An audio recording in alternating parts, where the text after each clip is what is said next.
Kung ikaw ay hinalay, nasaan yung mga sugat mo? Pagdating ko po. Hindi, kasi kahapon lang to, di ba? Opo. So, Hindi na kung- po ako pumalag eh. Yakap-yakap ko po yung unan habang siya. Ay, Nakahigala ko, nakaganon lang ako. Umiiyak ako. Sige, lang siya. Hindi na ako pumapalag eh. Una nang yakap siya. sandali lang, ma'am. Meron bang tinututok sa yung kutsilyo? Wala naman siya tinuto. O, meron bang pagbabanta sa'yo? Ayun, yung binabantay. Hindi, yung banta na papatayin kita. Wala. O, meron bang puwersa na ginamit? Hindi naman siya pumersa. Oh, there's no rape there.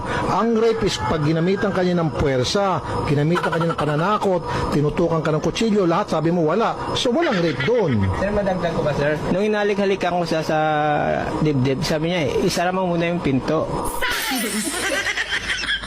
Asawa ko kasi, pinagtataksilan ako. Ano naman ngayon? Gusto ko sana patay